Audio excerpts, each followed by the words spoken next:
अच्छा बाबूजी, मैं भोजपुरी लोकगीत बिरहा गायक सुखराज यादव परम पिता परमेश्वर की असीम और मां शारदा के आशीर्वाद से तथा आप सभी आत्मजन के सहयोग से आज अपने जीवन का पहला बिरहा जिसका शीर्षक होगा दोस्त बना दुश्मन, आप सभी के बीच में परोस रहा हूं और हमें आशा नहीं बल्कि पूर्ण विश्वास है कि आप सभी को यह बिरहा जरूर पसंद आएगा।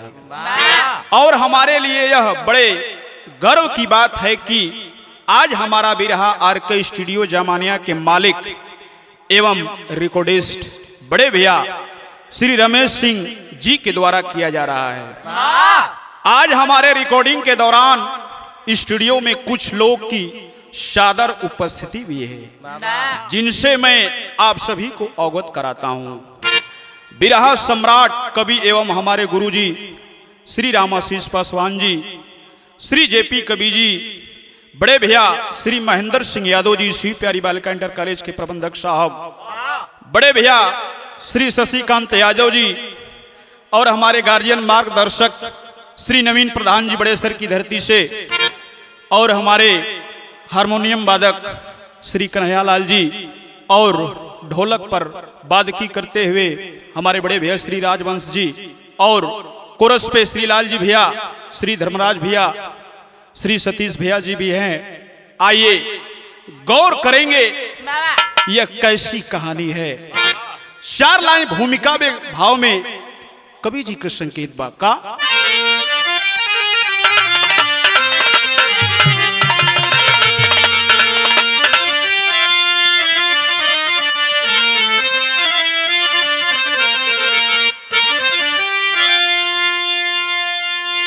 परमहंस अंश से जहां सुघर सवर रहा, बिखर रहा जो कुछ कहीं तो आदमी के कर्म से, फंस रहा है आदमी, फंसाता है आदमी, है खड़ी इंसानियत सिर को झुकाए शर्म से,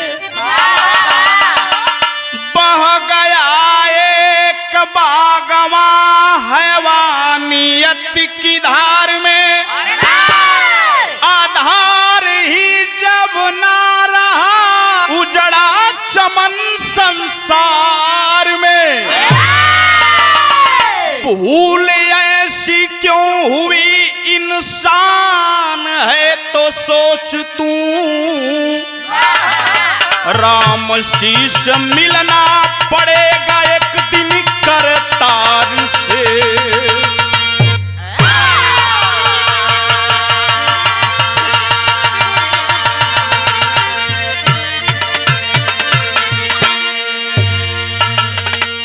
परमहंस अंश से जहां सुघर शवर रहा, बिखर रहा जो कुछ कहीं तो आदमी के कर्म से, फंस रहा है आदमी, फंसाता है आदमी, है खड़ी इंसानियत सिर को झुकाए शर्म से। बड़ा सुंदर गजल का टुकड़ा है गुरु, कैसे?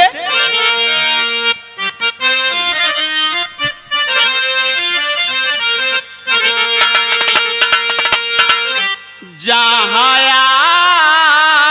आदमी भी काला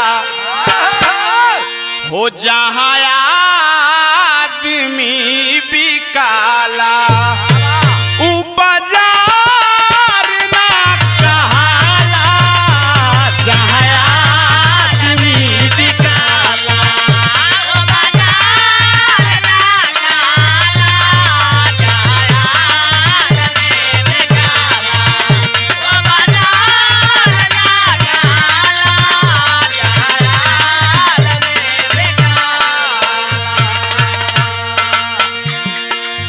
हो जहां आदमी बिकाला, बाजार ना कहाला, हो जहां पानी ना मिलेला, हो जहाँ पानी ना मिलेला उ दुआर ना कहाला, जहाँ पानी ना मिलेला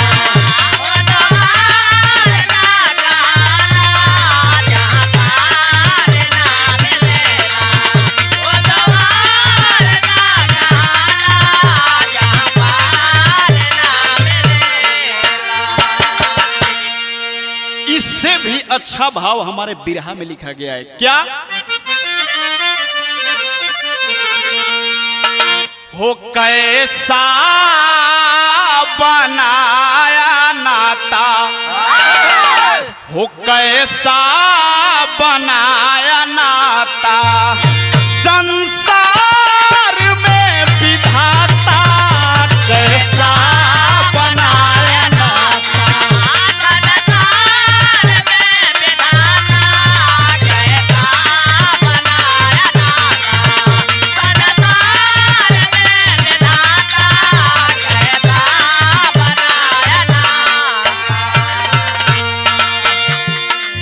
हो कैसा बनाया नाता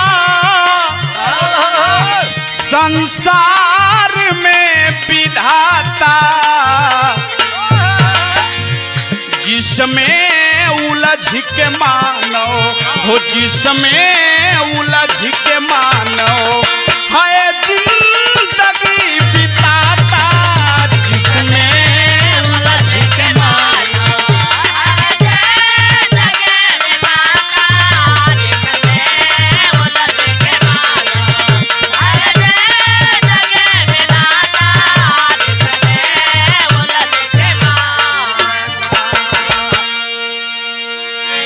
जैसे हमरे बिरहा का कहानी स्टार्ट बा बाबू नजम का भाव में बतावल गेल गुरु। कैसे?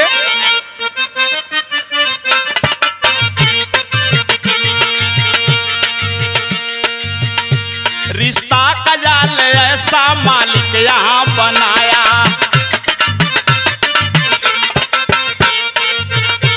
जीने का अर्थ देकर संसार को फंसाया, माता कोई बनी तो कोई पिता कहाता, पत्नी कहीं कहीं पर भाई बहन का नाता, रिश्ते की इस कड़ी में एक दोस्ती भी आती, दुनिया सुदामा कृष्ण के संबंध को बताती, दो दोस्त की है बात मैं उसको बता रहा हूँ, बाता के सोनापुर की घटना सुना रहा हूँ।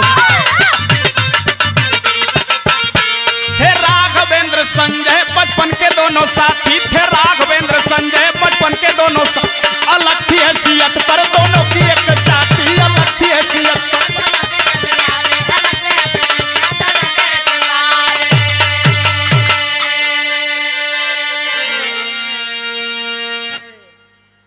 आई रउआ सबे कहानी की समझ ले ही, केकर कहानी बा, कैसन कहानी बा, कहवा का कहानी बा। ए बाबू, बांदा जिले के सोनापुर गांव के रहे वाला दो दोस्त, एक दोस्त का नाम पत्रिका में बतावल गेल बाबू संजय, और दूसरा दोस्त का नाम बतावल गेल राघवेंद्र। संजय और राघवेंद्र का मित्रता बचपन से चलल आवत बा बाबू। इतनी अजीज मित्रता बा दोनों में कि अगर संजय राघवेंद्र के न देखा, राघवेंद्र संजय के अगर न देखा तो चैन न मिले। संजय राघवेंद्र का स्थिति का कवि जी विदेशिया का भाव में बतावत हुआ। कैसे?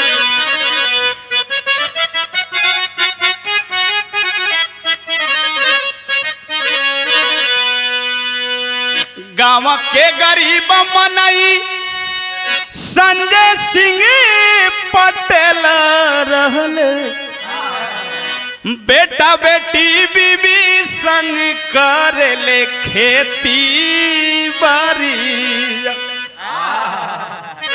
घर का खेत एक बीघा अधिया ले दूसरा से, केहू तरे खेवले गरीबी के नेवरिया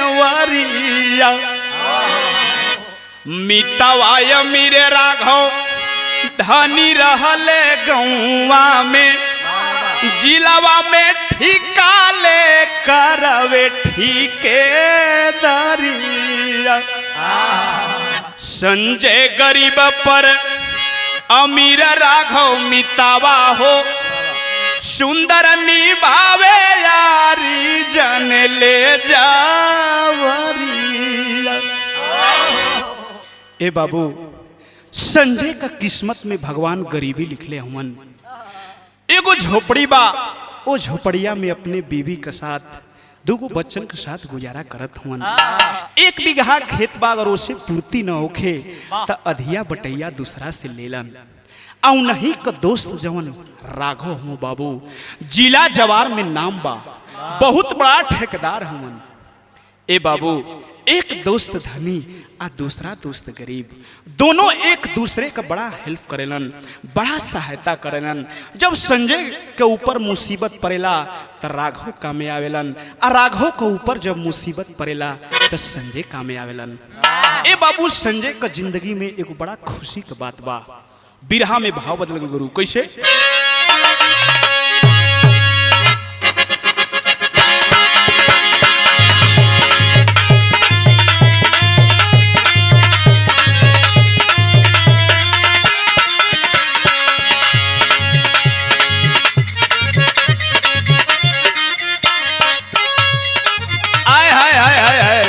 गीत हल्का मचौले बा। गुरही जलेबिया पिचाए पिया मेलावा में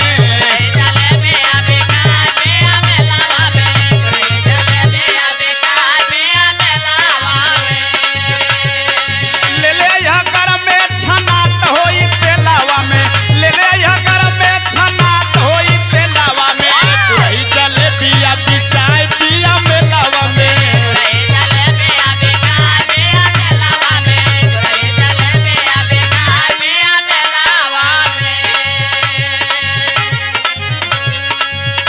बिरहा में गौर करेंगे। संजय का जिंदगी में को खुशी आयल बा का? संजय का दिन लवटाए दिहले विधाना हो,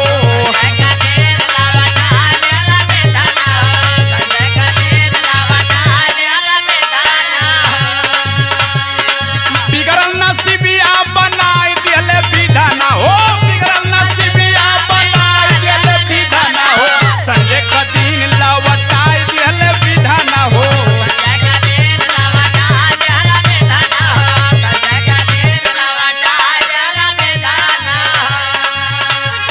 संजय का दिन लौटा था कैसे? रोड में घर के खेत पड़ल बा, आधा गइल न पाई,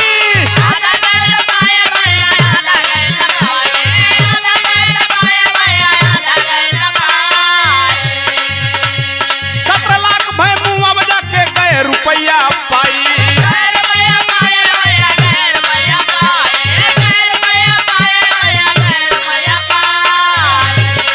घर के गरीबिया हटाई दिले विधाना हो, घर के गरीबिया हटाई दिले विधाना हो। संजय का दिन लवटाई दिले विधाना हो,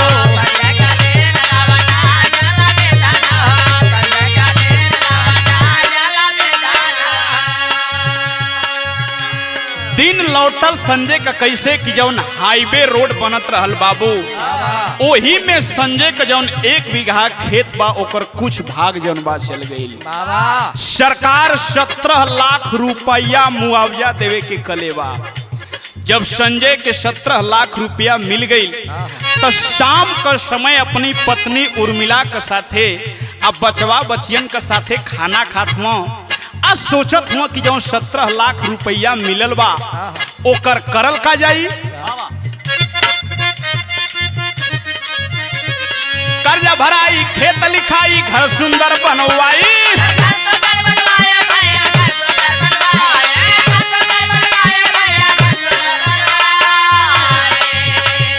इंग्लिश मीडियम में बेटा बेटी के नाम लिखाई,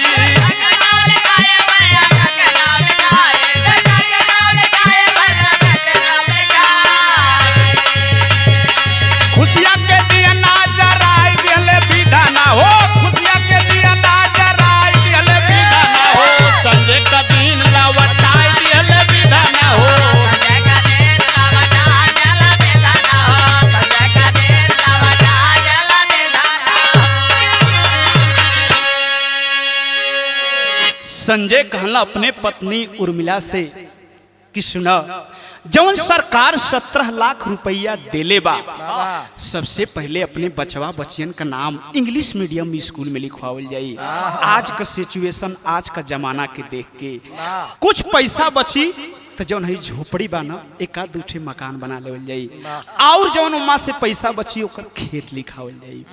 ए बाबू इतनी बतिया करके खैलन पियलन सुतलन। सुबेर जब भइल हो, उठ के आंख मलत जब अपना द्वार पर पहुंचला तो एगो घटना घटत है। का बिरहा में भाव बदल गल।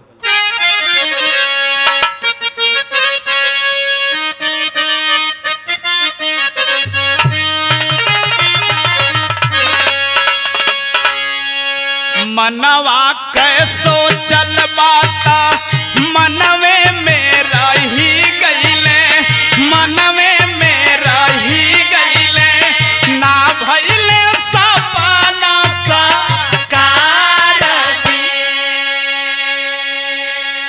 ए बाबू मन का बात मन में सोचल रह गई। कैसे होता बिहाने आई गईले भावानावा पर, गईले भावानावा पर, मितारा घौ सिंह ठेके दार।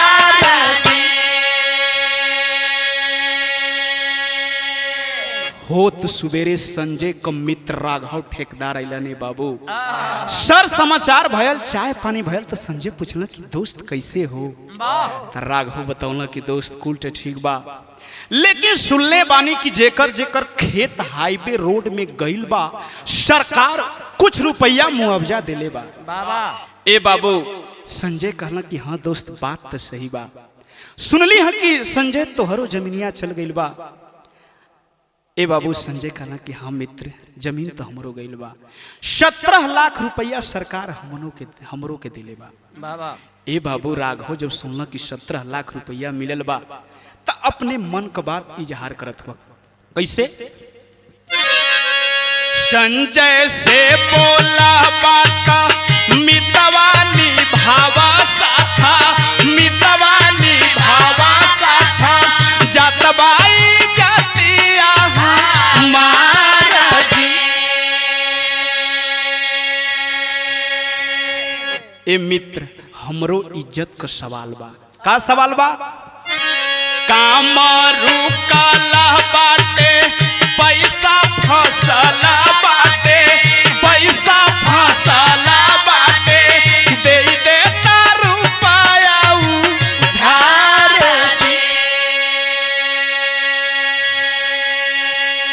संजय का मित्र राघव कहना कि अरे दोस्त, एगो दोस्त मुसीबत पर काम आवेला। हमार काम जौन बा रुक गइल बा, बहुत बड़ ठेका बा। आधा काम कैले बानी, आधा काम रुक गइल बा।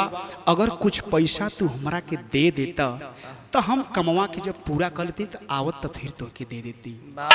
ए बाबू जब संजय का कान में इतनी बात गइल हो तो संजय जवाब देते हुआ अपने मित्र राघव के। कैसे बिरहा में भाव बदल गए रू।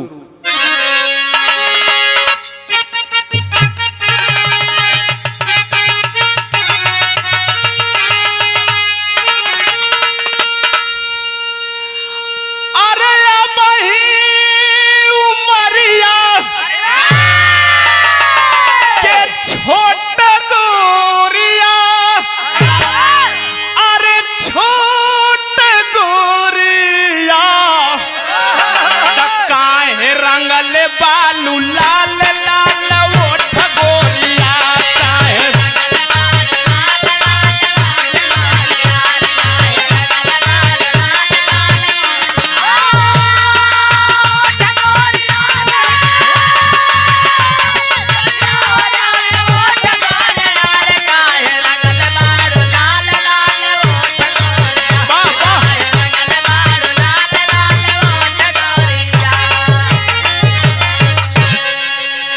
संजय बाबू जवाब देथुन अपने मित्र राघव के। का अरे जब उम्मीद लेके अइला हमारे द्वार मितवा, हमारे द्वार मितवा, नाही पैसा बिन तोहार मितवा काम रुकी नाही।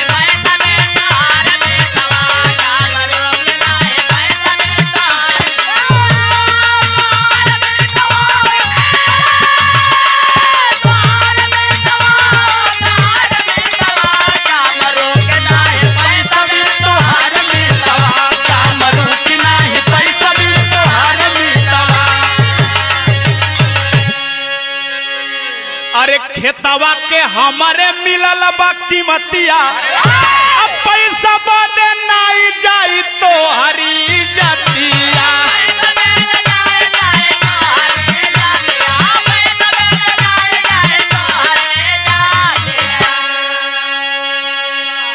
दोस्त पैसा बदे तोहार मर्यादा ना जाई।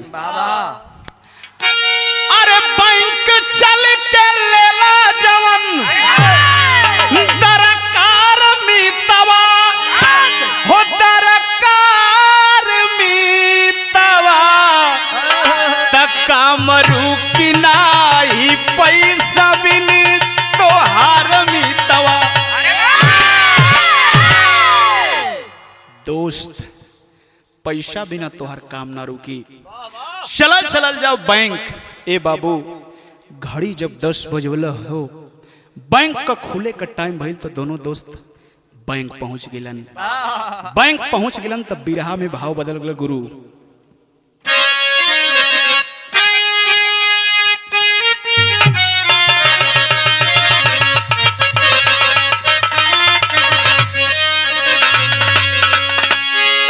उहे गीत बा एही पार गंगा माई हो, ओही पार जमुना हो। एही पार गंगा मैया, ओही पार जमुना हो। एही पार गंगा मैया, ओही पार जमुना।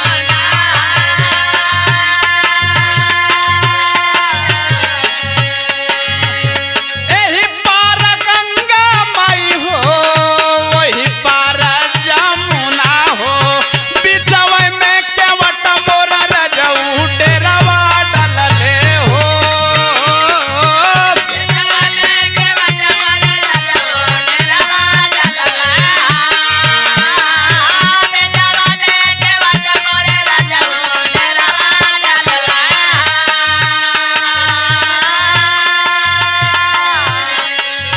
बिरहा में भावबा कहानी पे गौर करेंगे। दोनों दोस्त बैंक पहुंचते हैं बाबू। करते हैं क्या?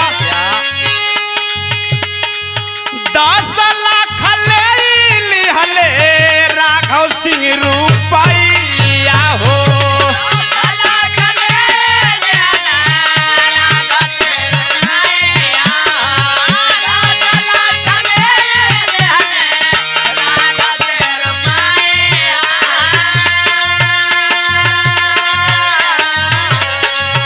10 लाख ले लिहले राघव सिंह रुपैया हो। 8 दिन समैया खाली बीतल रा। 8 दिन समैया खाली बीतल रा। 8 दिन समैया खाली बीतल रा।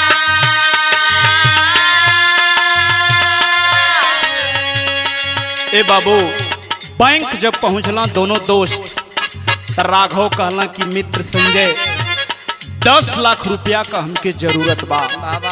ए बाबू संजय 10 लाख रुपया निकाल के जौन बा राघव के दे दलन। मात्र 8 दिन समय बीता रहले बाबू। फिर राघव जौन बा दोबारा अइलन संजय के घरे। तक कैलन का मितावा के लेके साथे बैंक फिर गईले। मितावा के लेके साथे बैंक फिर गईले। मितावा के लेके साथे बैंक फिर गईले। 5 लाख रुपया ले बेगावा में धइले। 5 लाख रुपया ले बेगावा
ए पंचो 10 लाख रुपया देहला के बाद ठीक 8 दिन बीतल तौले राघव फिर आ गईलन।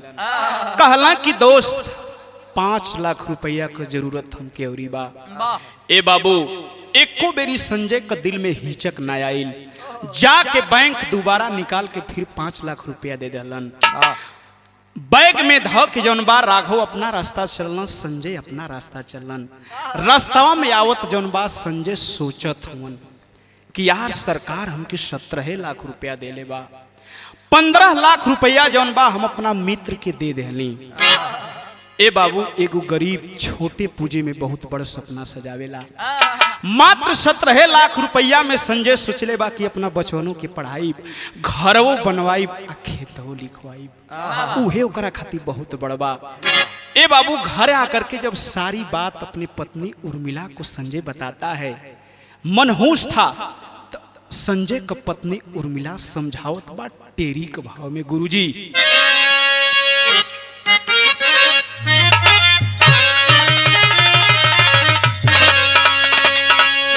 कन्हाई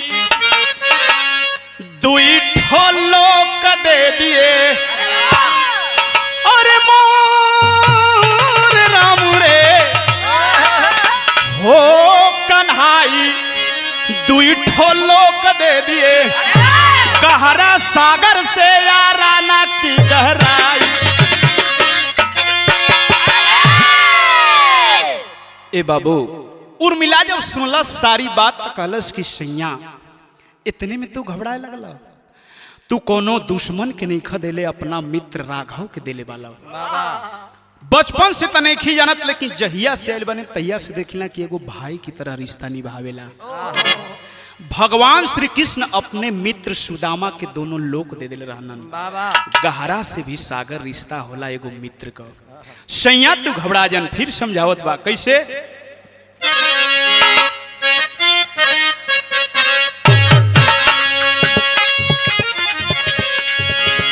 काम वक्त पर अपने आते दुनिया का दस्तूर पिया, खास मित्र राघव है आपके मदद किया तो ठीक किया, अगर पैसा हो जाए खर्च तो इंसान पुनः कमाता है,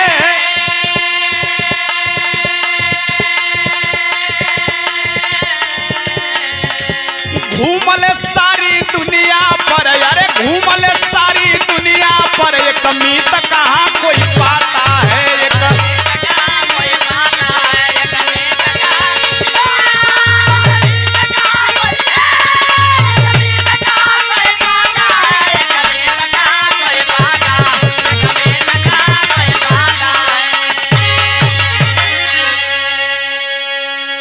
उर्मिला अपने पति संजय को समझाती है कि काम वक्त पर अपने आते दुनिया का दस्तूर पिया, खास मित्र राघव है आपके मदद किया तो ठीक किया, गर पैसा हो जाए खर्च तो इंसान पुनः कमाता है, घूमल सारी दुनिया पर एक मीत कहाँ कोई पाता है।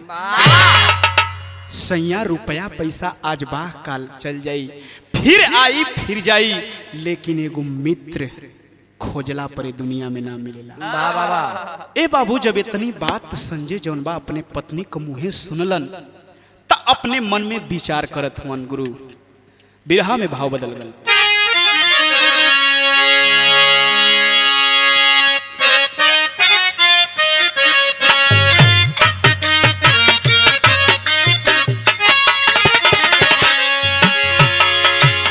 बियाह शादी में हमहन क माई बहन गावेली कैसे, माई कहेली बेटी नियरे बियाह बई हो, माई कहेली बेटी नियरे बियाह बई हो, बाबूजी कहेला बड़ी दूर हो,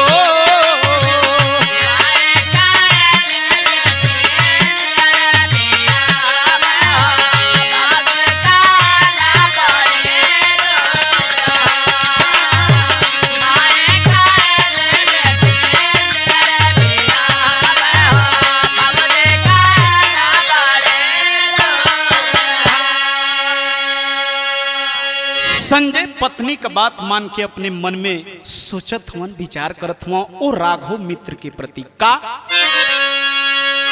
दुलही के बातिया से जीवन संघतिया के, दुलही के बातिया से जीवन संघतिया के मनवा में आवेला विचार हो।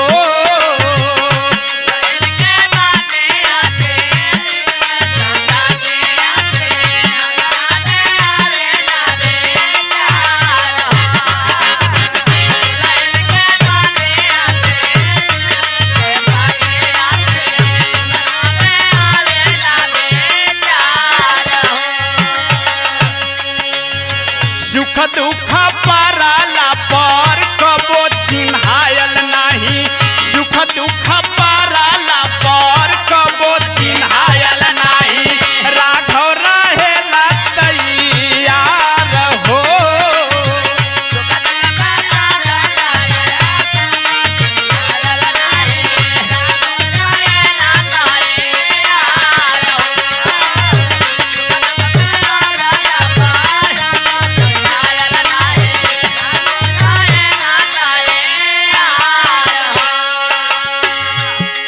मन में विचार करता है संजय अपने दोस्त के प्रति, देखेंगे कितना भाव अच्छा है बाबू। सोचत मन की दुख और सुख दोनों पर बड़ा राघव हमार मदद करेलन, एगो भाई का तरह रहेलन। फिर मन में सोचत हुआ का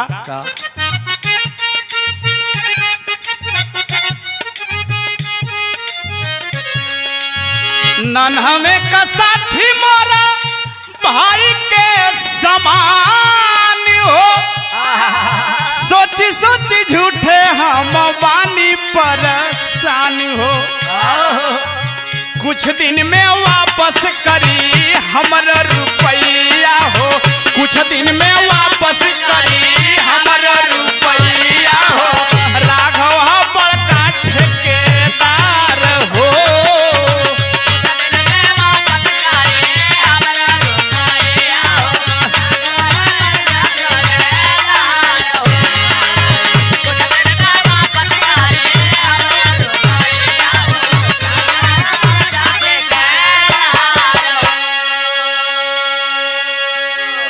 संजय भी अपने मन को मना लिया बाबू कि जायदा मित्र हमार तो बचपन का हो, बहुत बड़ ठेकेदार है, ओकरा खातिर 10 लाख 15 लाख 20 लाख 25 लाख ओकरा खातिर का बा।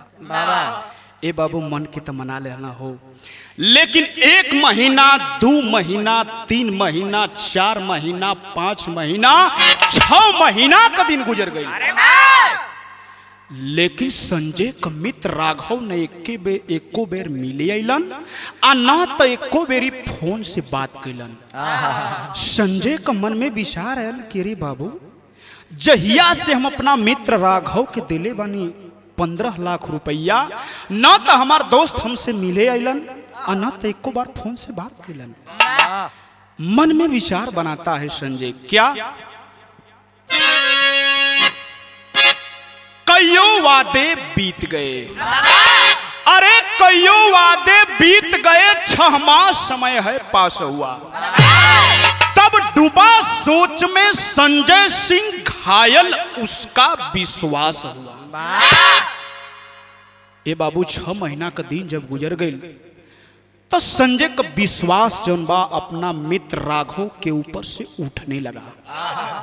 पहुंच गया घर राघवेंद्र के, पहुंच गया घर राघवेंद्र के, फिर भी ना मुलाकात हुई।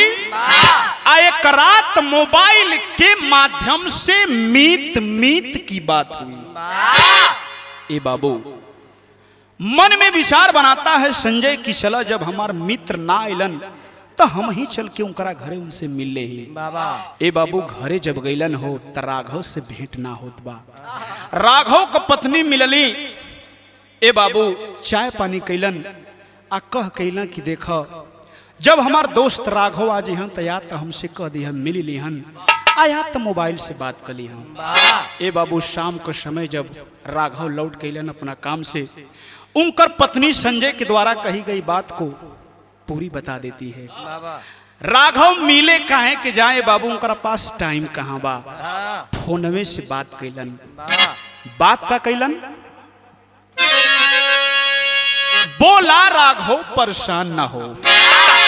अरे बोला राघव परेशान ना हो, कल शहर के घर पे आना तू, कैश करा के रखा हूं, अपना पैसा ले जाना तू। कहलन कि मित्र, दोनों से बात भइल, सर समाचार भइल, तो संजय कहलन कि दोस्त, कुछ पैसवा जौन देले बानी उमा से कुछ दे देता तो हम अपना बचवा बचियन का नामवा तो लिखवा लेती, और जौन हो तो बाद में देखल जाता। ए बाबू, राघव चंबा जवाब देहला कि दोस्त, एजा तो पैसा घरे नहीं खे, शहर वाला जौन हमार मकान बा, शहर वाला जौन मकान बा, वो मकान पर कैश करा के तुहार पैसा हम रखले बानी, आवो ओइजे मुलाकात हुई और ओइजे तुहार पैसा दे दे। अगले दिन संजय शहर गया। अरे बाबू, अगले दिन संजय शहर गया तो राघव मीत सम्मान किया, खान पान में जहर मिलाकर मीत मीत का जान लिया। आए है बाबू, बड़ा विश्वास बस संजय के अपना मित्र राघव पर कि हमार दोस्त शहर वाला मकान पर बोलौले बा। ए बाबू, जाता है जब तक सर समाचार राघव कैलन हो, आज संजय का जनल कि हमरा साथ इतना बड़ घात हुई। राघव दूगो थाली में खाना लेके अलन, आ जवन अपना मित्र संजय के थलिया देवे से पहले ही ये बाबू जहर मिला के तो देहलन। संजय खा लेता है बाबू। खैला का कुछ समय बाद हो पंचो, अब संजय का शरीर में जब जहर भीने लागल, संजय छटपटाने लगा। कहलस कि मित्र, जब से हम खानवा खैले बानी ना, कुछ समय बाद से हमके चक्कर आवता, हमरा अखिया पर अनहार होता।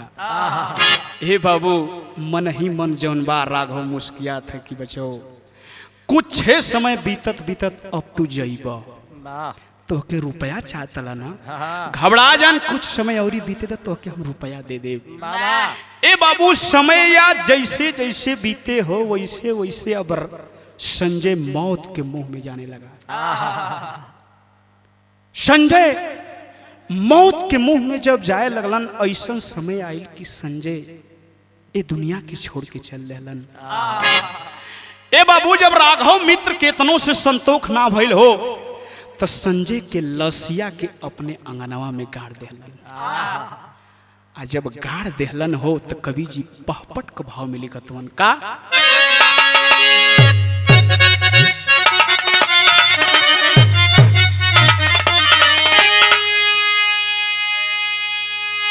अरे मीत मीत की कदर समझ ना पाया, दगा कमाया हो। अरे मीत मीत की कदर समझ ना पाया, दगा कमाया हो। हत्या कर घर ही में लाश छुपाया, दगा कमाया हो।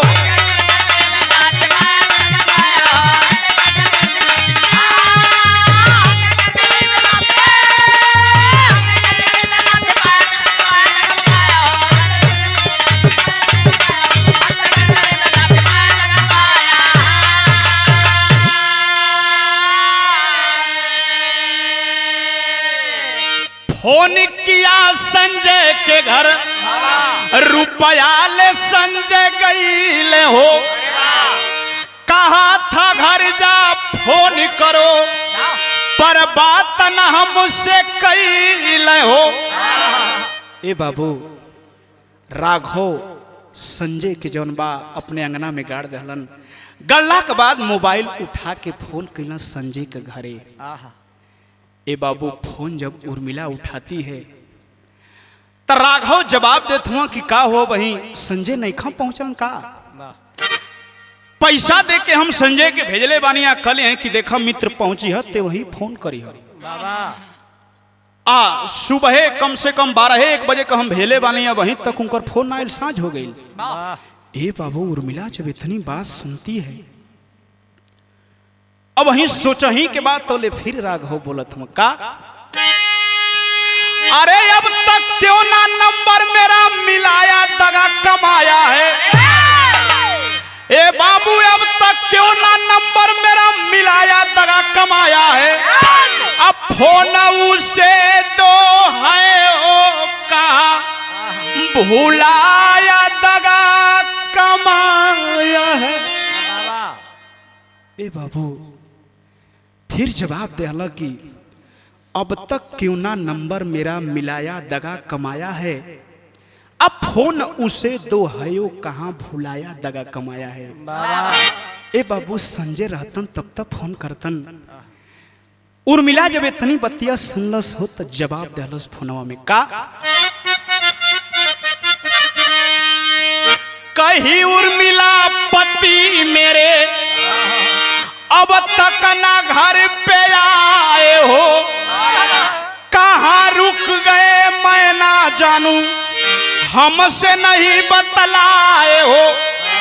अरे मेरा मिलता फोन न उनका आया दगा कमाया है। आ सुन के राघव मन ही मन मुस्कुराया दगा कमाया है।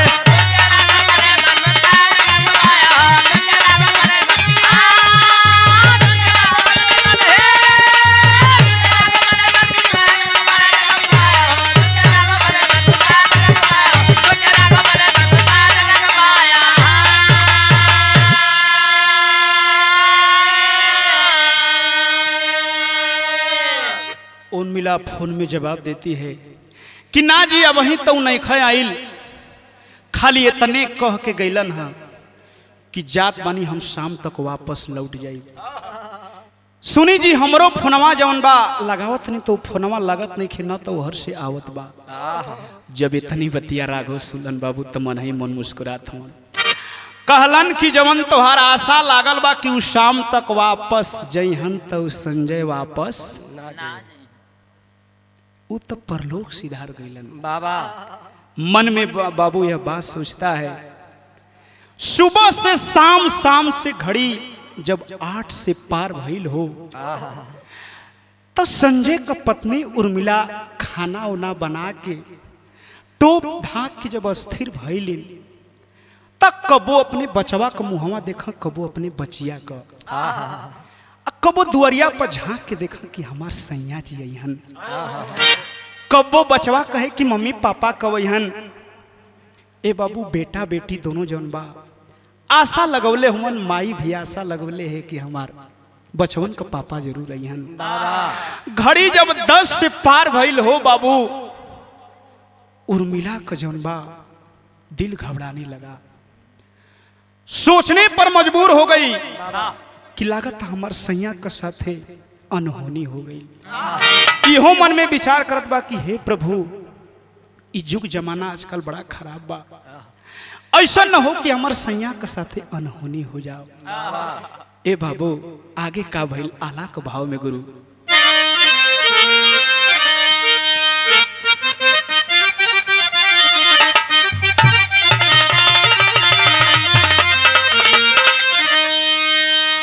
कहाँ रही गई पिया सोचली गुजरिया बाबू।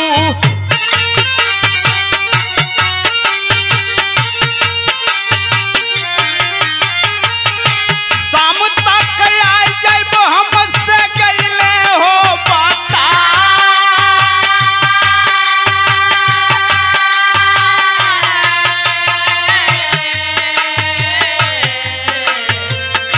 होई गईली रात घरे आइल ना सजनवा मोरे।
ए बाबू, उर्मिला 12 बजे तक अपने सैया के तकलस हो, सब्र का बांध टूट गई।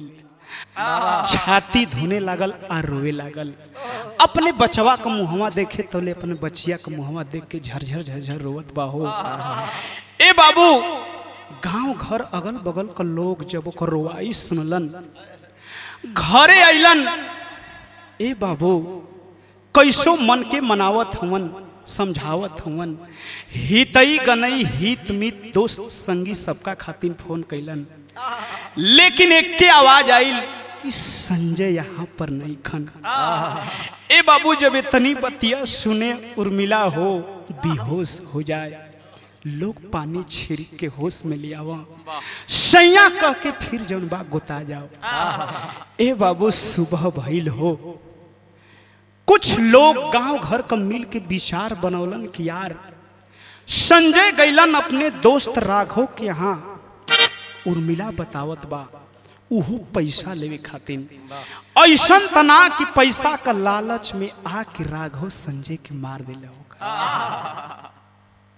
ए बाबू, इतनी बात जब सुनलस उर्मिला हो, झरझर झरझर रोवत बा, पगली का रूप बना ले बा।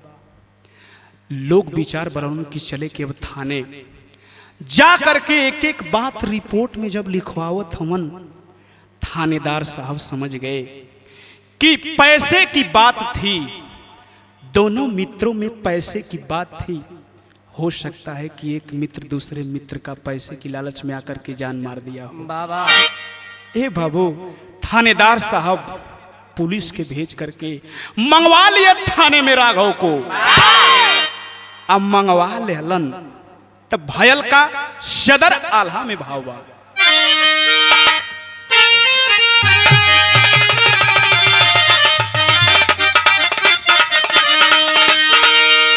चोरी हत्या पापना, ए बाबू छुपेला दुनिया में। कहले दरोगा राघव साची दबा,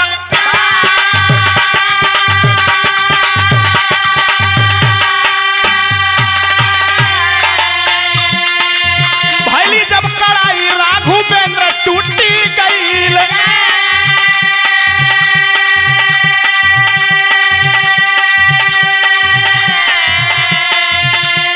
गाड़ला सा घर में जाके दिहले दिखा।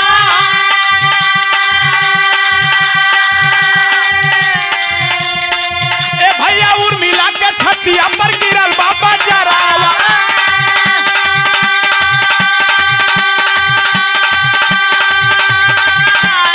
ए बाबू, उर्मिला के छतिया पर गिरल बाबा जरावा।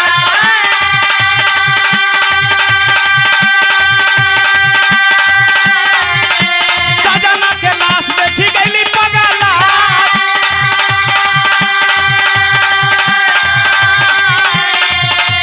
इका राघवेंद्र कैला मितवा के संगा।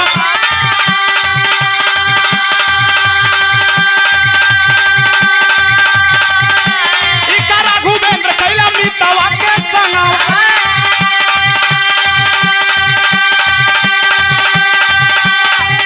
अरे पियाला मोरे दुनिया में आगिया लगा।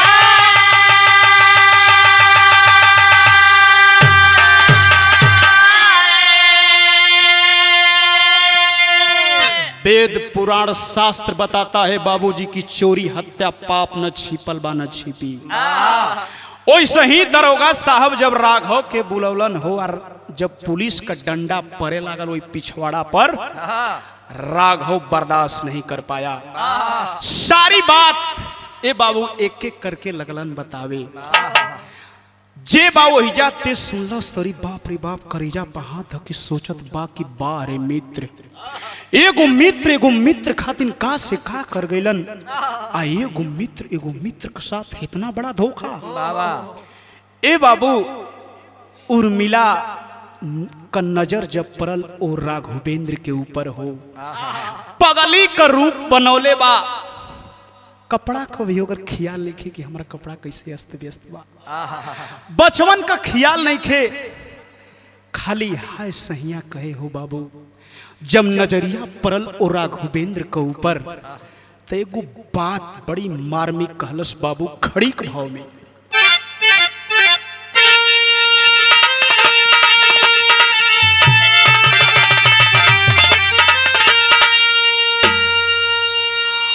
जब मीत मीत के संग में ऐसन घटिया करी, कैसे लोग सुदामा कृष्ण वाली बतिया करी।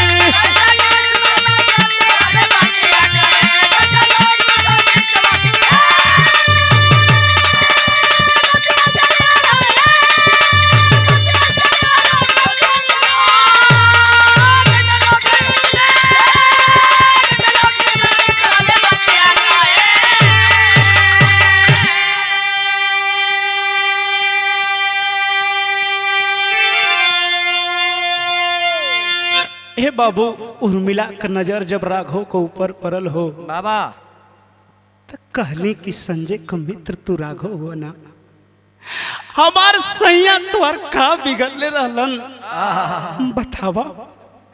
तुम रुपया कले रहता तो हम मना कर लेती, उ ना मनले रहतीन हो। मान गल होतन उ पैसा ना मांगतन तो से, लेकिन आज तू इतना बड़ा घात कर देलन बाबा। बतावा।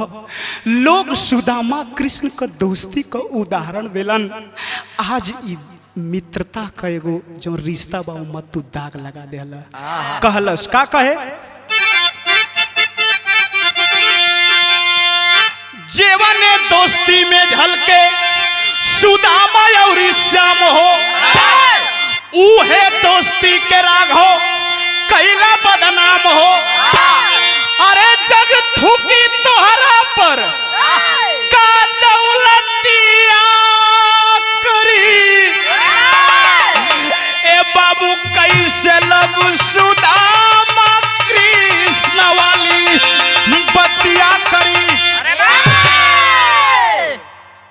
आज जग तोहरा पर थूकत बा, मात्र 15 लाख रुपया खातिर हमार सैया के जान ले लेला। ए बाबू लोग जौन बा संजय के लिए लन दाह संस्कार कैलन, जब 13 ही बीत गई तो एक दिन शाम के समय उर्मिला खाना बना के आय अपने बचवा बचिया के साथे बैठल बा। ई मनवा में सोचत बा कि आज हमार सैया रहतन तो हमरे बचवन के संगवा खैतन आखी अतन। रोज बचवा पूछे मम्मी पापा ना हमन का, कहे हमन मी बचिया पूछत बा कि मम्मी पापा ना हन का। ए बाबू इतनी बतिया जब सुनलस हो तो उर्मिला झरझर झरझर रोवत बा। आ कहलस कि लाल अब तो पापा ए दुनिया में ना होन। ए बाबू इतनी बतिया सोच सोचत तो ओकर ध्यान पड़ गल कि अपने मड़ैया में अपने झोपड़िया में एगो जहर का शीशी खोसले बा। जब ओके लियाइल आ लिया के विचार बनौलस कि ए बाग के संवारे वाला जब बागवा ही चल गई तो अब हम कैसे जीवन का परवस्ती हुई। बाबू भूमिका में बतावल बा कि बह गया एक बागवा हैवानियत की धार में, आधार ही जब ना रहा उजड़ा चमन संसार में। ए बाग के सवारे वाला आज बागवा चल गई। मन में विचार बना करके बाबू एक के थाली में भोजनवा के कढ़ले बाबू में जहर मिला लेलस। कैलस का उर्मिला या भागिन के ना होता बा सबुरवा, मुअली बेटा बेटी संग खाई के महुरवा। अरे गाँव पुरुषो चतबा आंसू अखिया भरी, तो कैसे लोग सुदामा कृष्ण वाली बतिया करी।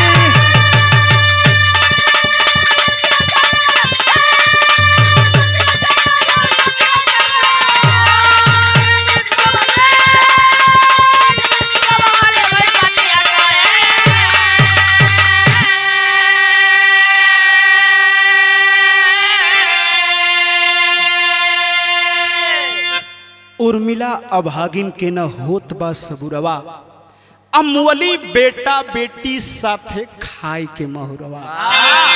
ए बाबू, आज मात्र एक व्यक्ति के चलते, एक आदमी के चलते आज संजय का पूरा परिवार इस मिट्टी में मिल गया। ए बाबू, जब सुबेरे गौवा घरवा का लोग ऐलन हो तो झरझर झरझर रोवत हुवन। आई है सोचना कि उर्मिला पगली आज ओकर सब्र का बांध टूट गल, अपने बचनों के मार दलस, अपनों मार दलस। ए बाबू, आगे लिखे के पड़ल का, अरे राघव कर्म से खत्म हो गया संजय का परिवार हो, अकरनी का फल भोग रहा खुद बादा जेल मझार हो।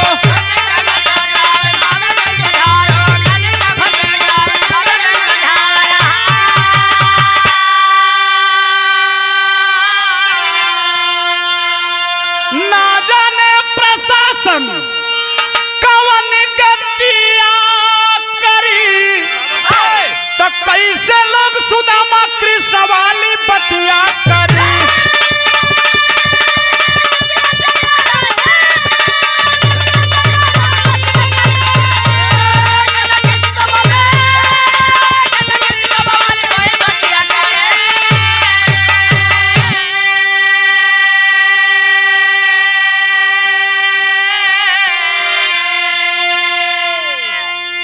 ए बाबू, एजे तक हमरे कहानी का अंत बा।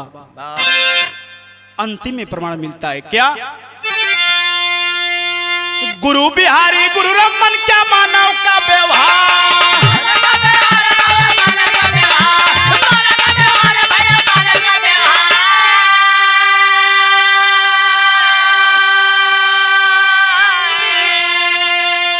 शिव मूरत नदान भी छुड़ गए, अरे खोजे कभी दुलार हो।